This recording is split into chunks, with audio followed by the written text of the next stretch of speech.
ಅಂತ ಹೇಳೋದಕ್ಕಿಂತ ಅವರಿಗೆ ವಾಸ್ತವಿಕತೆ ಗೊತ್ತಿರಲಿ. ಮೇ 13, 2023 ಸಂಜೆ 4:45 5:20 ನಡುವೆ 2 ಅರ್ಜಿ ಕೊಟ್ಟಿದ್ದೀವಿ ರೀಕೌಂಟ್ ಮಾಡಬೇಕು ಅಂತ. ಈ ದೇಶದ ಕಾನೂನಿನ ಒಳಗಡೆ ಏನಿದೆ ಅಂತ ಹೇಳಿದ್ರೆ, ಅತಿ ಕಡಿಮೆ ಮತದ ಅಂತರದಲ್ಲಿ ಸೋಲಾದ್ರೆ ಅವ್ರ ರಿಟರ್ನಿಂಗ್ ಆಫೀಸರ್ ಸೋಮೋಟೋ ರೀಕೌಂಟ್ ಮಾಡಬೇಕು ಅಂತಿದೆ. ಕಂಪಲ್ಸರಿ ಅಲ್ಲ, ಮಾಡಬಹುದು. ನಾವು ಅರ್ಜಿ ಕೊಟ್ರೆ ಕಂಪಲ್ಸರಿ ಮಾಡಲೇಬೇಕು. ಮಾಡಲಿಲ್ಲ ಅವರು. ನನ್ನ ಅರ್ಜಿಗೆ ಉತ್ತರ ಕೊಟ್ಟಿದ್ದು 2 ದಿನ ಆದ್ಮೇಲೆ ಪೋಸ್ಟಲ್ ಅಲ್ಲಿ ಕಳಿಸಿದ್ದಾರೆ. ಉತ್ತರನ ಪೋಸ್ಟಲ್ ಕಳಿಸಿರೋದು. ನನ್ನ ಅರ್ಜಿಯನ್ನ ವಿಲೇವಾರಿ ಮಾಡಕ್ಕಿಂತ ಮುಂಚೆ ಅವರಿಗೆ ನೀವು ಪ್ರಮಾಣ ಪತ್ರ ಕೊಟ್ರಿ. ನಾನು 45 ದಿನದ ಒಳಗಡೆ ಹೈಕೋರ್ಟ್ ನಲ್ಲಿ ಕೇಸ್ ಹಾಕಿದ್ದೇನೆ. ನಾನು EVM ಕೌಂಟ್ ಮಾಡಿ ಅಂತ ಕೇಳೇ ಇಲ್ಲ. ನಾವು ಅವತ್ತು ಕೇಳಿದ್ದು ನಮ್ಮ ಪೋಸ್ಟಲ್ ಬ್ಯಾಲೆಟ್ ಮಾಡಿ ಮತ್ತು ನಿಮ್ಮ ಪ್ರಾಪರ್ಟಿ ಪ್ರಪೋರ್ಷನೇಟ್ ಇದೆ, ನೀವು ಭಾಷಣಗಳನ್ನ ಕೆಟ್ಟದಾಗಿ ಮಾಡಿದ್ದೀರಿ ಅಂತ. ನಾನು ಈ ತರದ್ದೆಲ್ಲ ಏನಾದ್ರು ಮಾಡ್ಕೊಂಡಿದ್ರೆ ನಾನು ಅದನ್ನೆಲ್ಲ ಕೇಳ್ತಾನೆ ಇರ್ಲಿಲ್ಲ, ಲೇಟ್ ಆಗುತ್ತೆ ಅಂತ. ಇಂಟ್ರೀಮ್ ಆರ್ಡರ್ ಕೇಳ್ತಿದ್ದೆ ರೀಕೌಂಟಿಂಗ್ ಕೊಡಿ ಅಂತ. ನಂಗೆ ವ್ಯತ್ಯಾಸ ಆಗಿದೆ ಅಂತ ಗೊತ್ತಿತ್ತು, ಆದ್ರೆ ಈ ಮಟ್ಟಕ್ಕಾಗಿದೆ ಅಂತ ಗೊತ್ತಿರ್ಲಿಲ್ಲ. ಅವರು ಒಂದು ಪದ ಹೇಳ್ತಾರೆ, ದಯಮಾಡಿ ನೀವು ಇದನ್ನ ಗಂಭೀರವಾಗಿ ಪರಿಗಣಿಸಿ. ಓಟ್ಗಳನ್ನ ಬಂಡಲ್ಗಳ ಬಿಚ್ಚಿದ್ರೆ 25 ಇನ್ವ್ಯಾಲಿಡ್ ಇತ್ತು, ಬಂಡಲ್ ಇನ್ವ್ಯಾಲಿಡ್ ಇತ್ತು ಅಂತ. ನಾನು ಅದೇ ಕಂಪ್ಲೇಂಟೇ ಕೊಟ್ಟಿದ್ದು. ಈ ಕೌಂಟಿಂಗ್ ಟೇಬಲ್ಗಳು ನೀವು ನೋಡಿದಿರೋ ಇಲ್ಲ ಗೊತ್ತಿಲ್ಲ, ಟೇಬಲ್ ಮೇಲೆ ಎಲ್ಲ ಟ್ರೇ ಇಟ್ಟಿರ್ತಾರೆ, ಎಷ್ಟು ಕ್ಯಾಂಡಿಡೇಟ್ ಇದೆ ಅದ್ರ ಹೆಸರು ಬರೆದು. ಲಾಸ್ಟಿಗೆ ಒಂದು ಇನ್ವ್ಯಾಲಿಡ್ ಅಂತ ಇಟ್ಟಿರ್ತಾರೆ, ನೋಟಾ ಇನ್ವ್ಯಾಲಿಡ್. ಈ ಇನ್ವ್ಯಾಲಿಡ್ಗಳನ್ನೆಲ್ಲ ಅದಕ್ಕೆ ಹಾಕಿದ್ರು. ಮಲ್ಟಿಪಲ್ ಮಾರ್ಕ್ ಆದವು, ತಪ್ಪಾದವು ಎಲ್ಲ. ಅವನು 25 ಬಂಡಲ್ ಕಟ್ಟಿದ್ರು.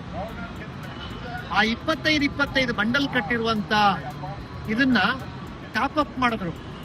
ನನಗಿಂತ ಅವ್ರಿಗೆ ಎಷ್ಟು ಕಡಿಮೆ ಬಂದಿತ್ತೋ ಅಷ್ಟನ್ನ ಅವ್ರ ಕವರ್ ಒಳಗೆ ಹಾಕಿ TD ರಾಜೇಗೌಡ ಅಂತ ಬರೆದು ಲೆಕ್ಕ ಹಾಕಿ ಬಿಟ್ಬಿಟ್ರು.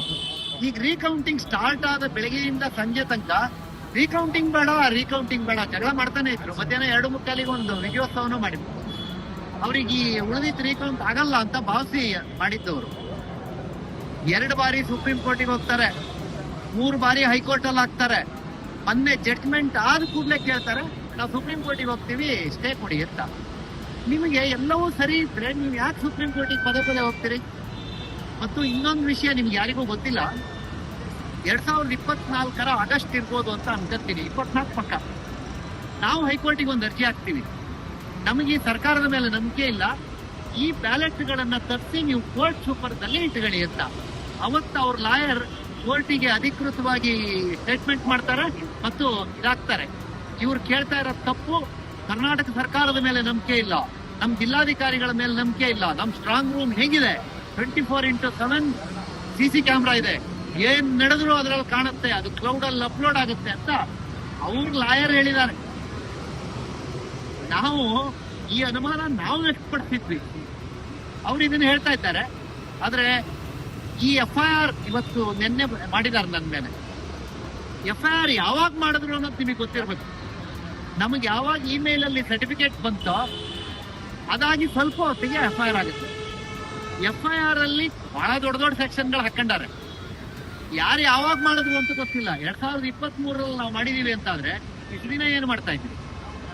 ಮತ್ತು FIR ಹಾಕಿರುವಂತಹದ್ದು ಇವ್ರೀಗ ಅವ್ರದೇ ಸರ್ಕಾರದ ಅಧಿಕಾರಿಗಳನ್ನಿಟ್ಟು ಯಾರ ಹತ್ರನಾರೋ ಯಾವ್ದಾವ್ದೋ ಜೀವರಾಜ್ ಹೇಳಿದ್ದ ನಾನು ಮಾಡಿದ್ದೆ ಅಂತ ಹೇಳಿ ನನ್ನ ಮಾನಸಿಕ ಸ್ಥೈರ್ಯವನ್ನ ಕುಗ್ಗಿಸುವ ಮತ್ತು ನನ್ನ ಮೇಲಿನ ಒಂದು ಪ್ರಹಾರಕ್ಕಾಗಿ ಮಾಡಿದ್ದಾರೆ.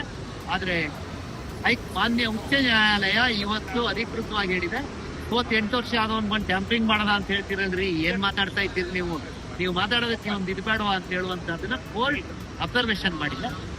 ನ್ಯಾಯಾಲಯದಲ್ಲಿ ನ್ಯಾಯ ಸಿಗುತ್ತೆ. ನಾಳೆ ಅಲ್ಲ ನಾಡಿದ್ದು ಮತ್ತೆ ಈ ಕೇಸ್ ಬರ್ತಾ ಇದೆ. ನನಗೆ ಪೂರ್ಣ ಭರವಸೆ ಇದೆ ನ್ಯಾಯಾಲಯದಲ್ಲಿ ನ್ಯಾಯ.